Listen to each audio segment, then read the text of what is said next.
So here we are again at the Ferry Village Woods for another little walk and talk. Well, you can see it's mushy, very mushy. Oh well, oh come on, now what? Really?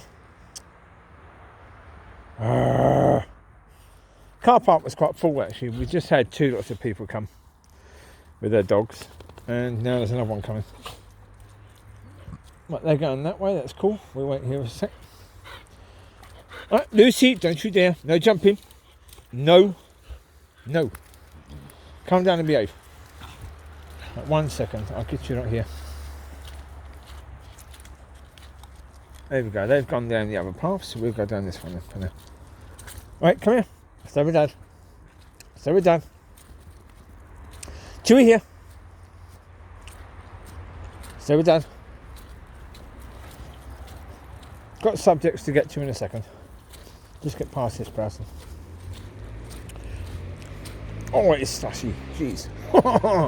Hasn't rained again since the last walk, but suddenly it seems a lot more slushy.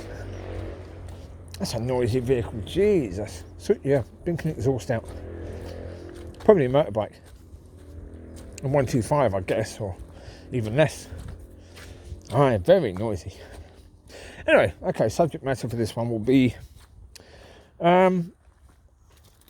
basically professional ministry. I suppose that would be the name for it. Because anyone who's listened to my videos from years ago to now will know that one of my biggest bugbears, there's a sign, one of my biggest bugbears is the incredible lack of professionalism with regards to Christian ministry. Yeah, any ministry, any at all. And basically, as I've said before, and I will stick by this, and there's no reason why this isn't the case. Yeah, worship is a ministry. But worship is about what? Using the instruments, yes, to worship. If you can't play anywhere near as well as a professional group, you should go home. You're an absolute disgrace. If your playing is just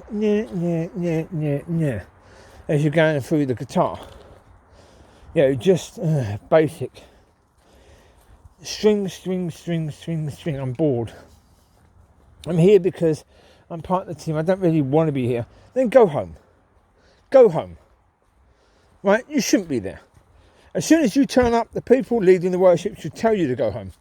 They should just make an apology at the start, saying, sorry, we've got no one to play the guitar, because the person who's supposed to do it didn't have the right attitude. Didn't understand that they're actually coming before the King of Kings and Lord of Lords, and they're supposed to be playing worship to him. So I'm sorry. Wait, Lucy! Pack it up. Move now. Get your stick in your mouth. Stop trying to eat rubbish. Don't you dare try and roll in anything this time. Bad girl. Now look, as I say, you can look at the fact that we're all human, we all make mistakes, blah, blah, blah. Yes.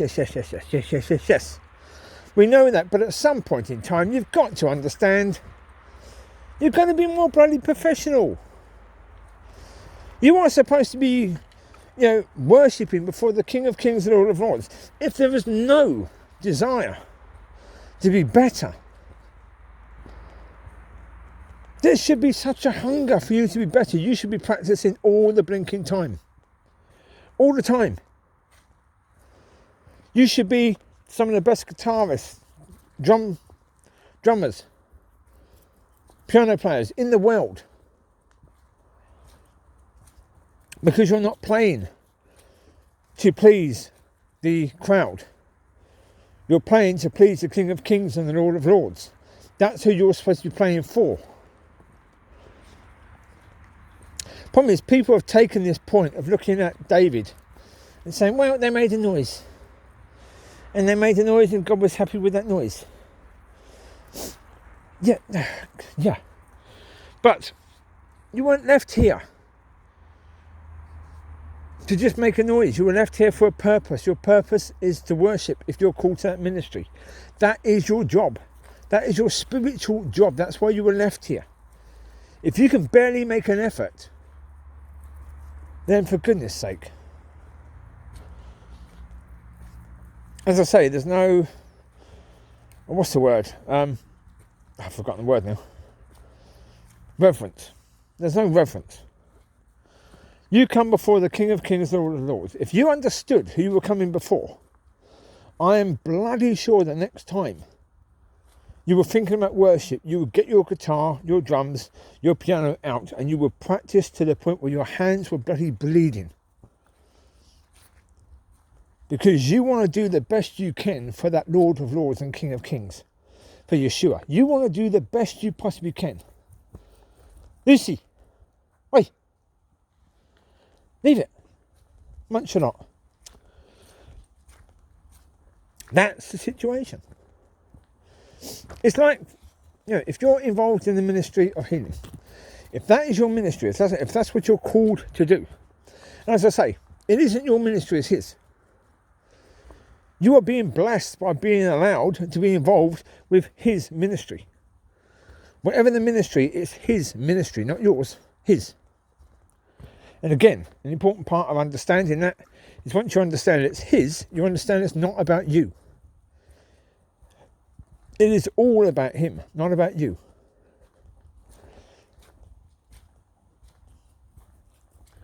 There's people wishing that the Lord would come down and just take them to heaven. Idiots. You're not in heaven because that's not where you're supposed to be. You're not in heaven because you're supposed to be going on a journey now. Your journey is really to shine the light on him. All you're doing is shining the light on how poor you are.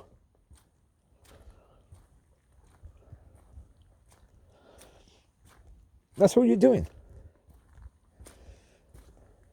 Is, oh, woe is me, I've got to be part of this ministry, I've got to go and do this and do that. Shut up. If you're called into the ministry, as I said, if you're called in to be part of that ministry of healing, then your concern has to always be for the people you're praying for. You want to glorify God so that they give their lives to God. Why? Because if they don't, they go to hell. Right? And it's not just them. If you are being led by God and guided by God to the point where that person is completely and utterly healed, where a miracle happens, it affects their life, it affects the lives of their friends and their family. You may have 20, 30 people come to God because of that. Do you want to go into it willy-nilly, not bothering to be led or guided by the Holy Spirit? You just want to go out and start laying hands on people?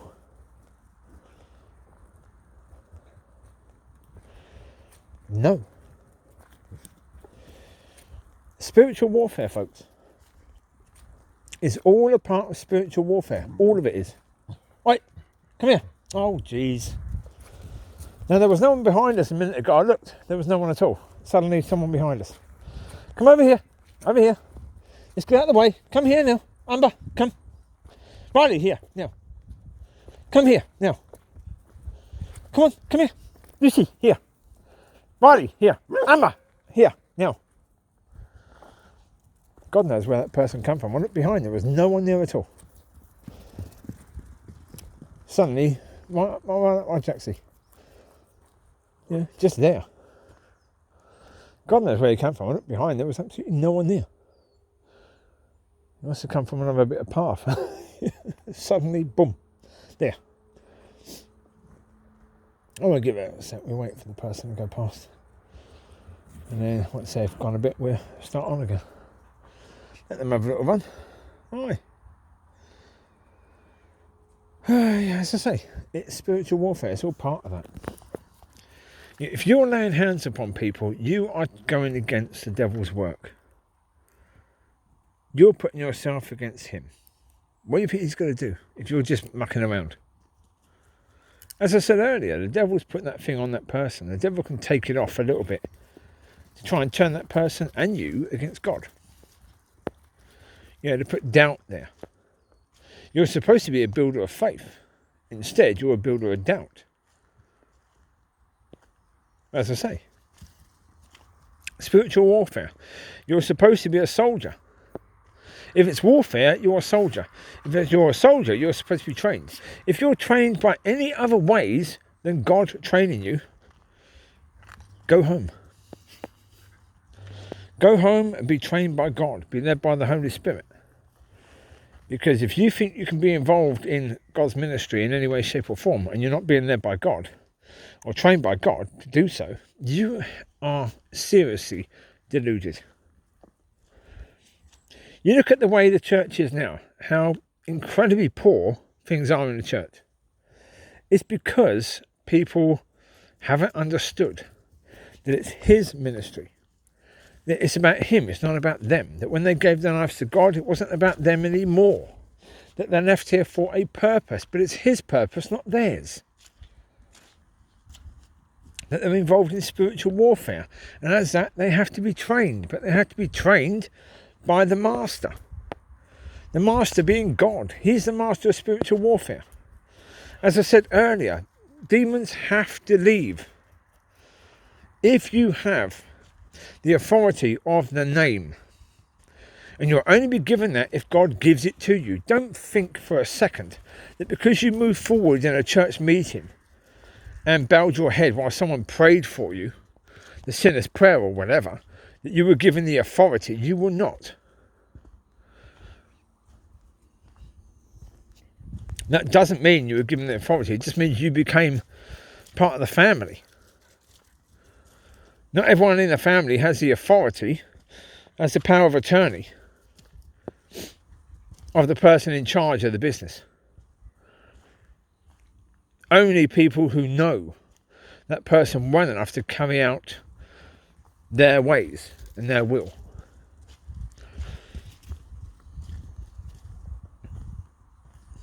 That's the reality. That's how power of attorney works. That's how God works. He's not going to give you the authority if you haven't actually spent time in training.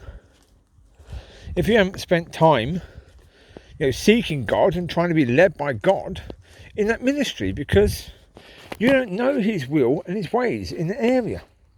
You've gone out and just tried to do it because some idiot, who's supposedly experienced in this area, where a Todd White, I think it's Todd White is his name. I'm not sure. I haven't watched him for ages. Whether someone like him, the Pioneer, whatever they're called, the ones who were also telling people to go out and just pray for people, who were saying we want to get back to the days of the Acts, and do things the way they did them. Yeah, right. You can't do that. We're not faced with those times. As I said about that, China was looking quite similar to the times of Acts. Christians were being persecuted, sometimes to the point of death. Right? So they could do things according to the book of Acts. We can't, because we have incredibly comfortable Christianity in our countries. It's incredibly wishy-washy Christianity, where churches are filled with church-goers rather than spirit-filled born-again Christians. You're not going to get Book of Acts type of Christianity with that unless God gets rid of those people. God's got to sort out the church to get that. You think you can do it by just sending people out to pray for people, and you just learn by, you go out and pray for people, and if nothing happens, you go out again. If nothing happens, you go out again. If nothing happens, you go out again. At what point do you actually then start praying and seeking God and saying, well, Lord, what's going on? Why isn't this working? I'm going out praying for people and nothing's happening. Come on, Mollie Collie. Good girl. Love you, Bubba. Good walkies? Yeah, good girl. Yeah, that's the thing, isn't it? Is that, you've got to be led and trained by the Lord, because it's his ministry. He knows you. He knows how best to train you. Lucy, move. Move. He knows how best to train you. He knows what you need and how you need it done, because he knows you. He also knows the ministry you're called into. He also knows what part you're going to play in that ministry. How long your ministry is going to be. As in, are you going to be in it for 20 years or 20 minutes? You might be a flash in the pan, but that flash in the pan might be what causes everyone else in that ministry to get themselves sorted, to get right. And suddenly for things to not click in place. You might be the person that sets all that in motion. That might be your job. But if you're trying to do the same as everyone else, that ain't going to happen, is it? Because you're just doing the same as everyone else. You've got to do what you are called to do. You can't do what you are called to do if you're not led, trained and guided by God.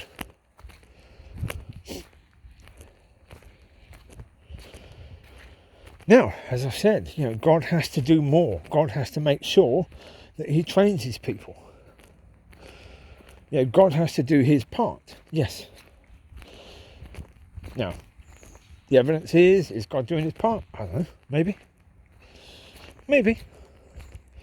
I don't know. Is God training me? Maybe. I don't know.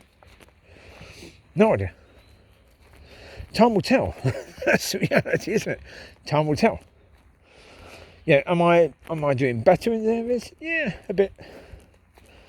Yeah, I'm doing better in areas, but am I there? No. Not at all. Not there. Getting there, but not there. There's Chewie, there's Lucy. Oh yes. Get away. Shut up, Lucy. Quiet down, no shouting. She's a nutter. She's having fun. That's what matters. Anyway, she's having a good walk. Hi. Well, look. We're supposed to have fun as well. Okay, we're not supposed to not have fun. But we're not supposed to have fun according to the world's view of fun. We're not supposed to do that. We're not supposed to be, injecting heroin into our veins in our time off. We're not supposed to be sinking, 8 pints every night of the weekend when we have that time off. We're not supposed to do that. That is not what having fun is all about. But we are supposed to relax. We are supposed to have fun. We're supposed to have fun together. That's part of what worship is about. That's part of what all that's about. But we should be playing games. We should be enjoying our lives, being childish sometimes as well. Because being childish is a fantastic thing. Absolutely. As I've said before, playing those silly games, doing those silly things. Go and play rounders and cheat. Doesn't matter. It's fun. Be a bit naughty. That's cool. Play hide and seek. Go and do all that lot. Go and have fun. Do things together as a church. But do things that are fun together. Do things that are silly together. Enjoy each other. Get to know each other. Get to know each other to the point where you can be accountable to each other. Care about each other. Hello, Mollie. How you doing? Love. You okay? Good girl. Amma, come. Come on over. Chewie. Come on, Choo-Choo. Good boy. Yes. Lucy, leave it. Hello, Crispies. What if someone dropped? Lucy, move. Now, enough. Go on, just shift ass. Riley, move. Enough. There could be crisps. I don't know, someone's dropped all the crisps. Possibly. Yeah, okay. Amber. If we're walking off, that means you as well, Nutter. Stopping by to eat some food while the rest of us are walking off. You'd rather be lost, would you? Just so you can have a bit of food? Nutter. That's a good example of us as people. Sometimes we get led astray by something that looks all bright and shiny. Something that looks nice to us. She gets led astray by something that looks like it's food. She fancies a bit of that, doesn't she? It's food. Oh, lovely. Yeah. God knows what that is. I don't know. What is that? Go on, you take it, Mollie. You have it, Bubs. You can take it. It's very plastic. Come on, Liz. Yeah, it's like her. Yeah, if I'd have kept on walking, she could easily have got lost. She would have wondered where we were because her head was down. She was eating crisps. She wouldn't have noticed where we'd gone. Amber, shift arse now. Come on. Oh dear. But the same, we can do that. As I said before about getting nudged off track. Again, accountability stops that, doesn't it? As I said then. If we have accountability with somebody, it stops that. But again, we need to look and see, who should we be as Christians? What should we be? What is God wanting us to do? Do that. Whatever it is, do that. As I say, it'll be different for different places. What's going to work for one church won't work for another. So all this copying each other, stop it. Stop it. God knows what's needed in different churches. Come on, you two. Amber, Mollie, come. Come on, Amber. Stop searching around for food, you nutter. Jeez, Amber. Each different church has different people. So therefore, God knows what the people in the churches need. So it will be different. It might be similar, but it'll be different. Generally speaking, you can have the same pattern. As long as the pattern is, we do what God says. We put the people in charge that God wants in charge. It's not about us. We don't get a vote. Jesus Christ. We should get a vote to say who should be running the church? Really?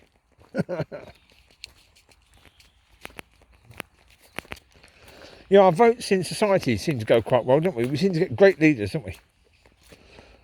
Yeah? No, we don't. We seem to get liars and incompetent idiots. Oh, cyclists now. See how this goes.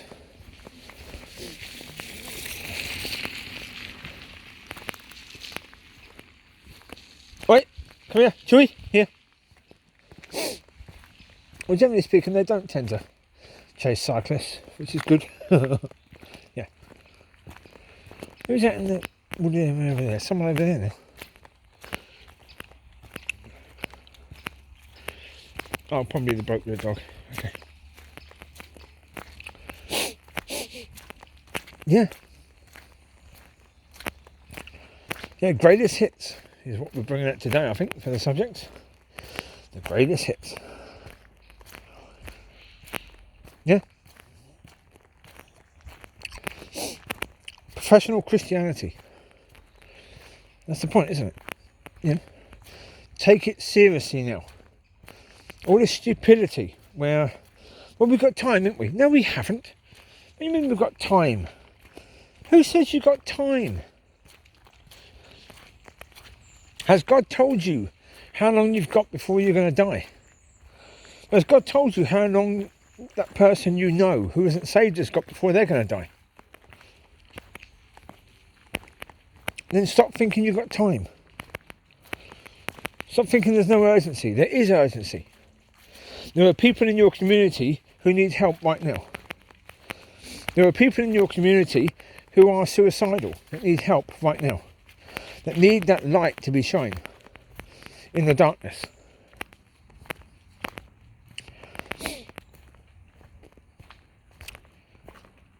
Urgency. Not urgency to go and do something. Urgency to get right with God. To do things God's way. To do things the way He wants us to do things. Now, that process will take as long as it's going to take. Don't think for a second, I'm not trying to say that as soon as you decide you're going to do this, it will happen immediately. It probably won't. Because if you've never been trained by God, you've now got to be trained by God, haven't you? Now, how long is that going to take? Well, I don't know. I've no idea. Again, each of us are different. So, if we're going to be trained by God, you may have 100 people, and each of those 100 people are going to go through a different process to be trained by God. Even if they are in the same ministry, they're going to go through a different process, and things can be done differently for each and every one of them because they're different. Their starting point is different. Again, it's not about judging people and about saying to people, oh, but you're taking too long. If they're on the path, on the right path, great. It doesn't matter. If it's taking too long, that's down to God. Isn't it, really? God can speed things up if he wants to. If he doesn't want to, that's up to him. Who are you to judge God and what God's doing? Focus on your own crap, okay? That's the reality, isn't it, really? But understand, people are in different positions now. You can look and you can see all these people that are in a worse position than you, or that are further down than you. But guess what? There's a load of people that are way further forward than you are. A load of people. Guarantee you go to heaven, you may think you've had a good ministry. You go to heaven and you've got people there that their stories are going to smash yours massively.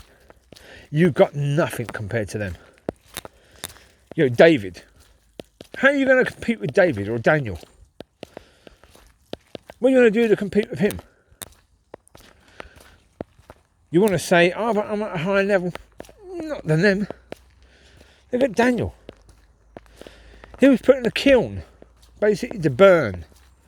Everything around him and his friends burnt, but him and his friends did not burn. God protected them. What about that for a story? You ever gone through anything like that? No. Do you have that level of faith? Probably not. But then again, it doesn't matter. You don't have to. He had to, because he went through it. You don't have to if you're not going to go through it, do you? And other people around you, they don't necessarily have to have the same level of faith that you have to have. Because they're not going to go through what you're going to go through, right? That's the reality. Don't worry about it. Focus on you. Get trained by God. But be more professional. Understand that we're here for a purpose. We've not been left here until the Lord sorts heaven out, okay? It's ready. We're not. Right? That's the reality. Heaven is ready. We're not. That's another belief though, isn't it? That people believe, oh, we've been left here because, the Lord's sorting out heaven for us. When that's ready, we're going to go. No, idiot. Jesus Christ. God created the heavens and the earth and everything in it. Click his fingers, it's all done.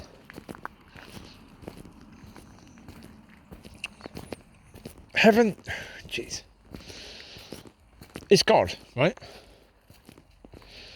Everything you see here, he created. Every single blinking thing you see here, everything you see here, he created. All of it, right? Including them. Including everything that's involved in these vehicles here, he created everything. The wood, well, of course it comes from a tree, doesn't it? There you go. He created it all. Every stone in here, he created. Every blade of grass, he created. Yeah. So heaven, he's not blinking leaving us here until heaven is ready. It's ready. It's done. Job done. Job sorted. No need to wait. We've been left here because there's a job to do.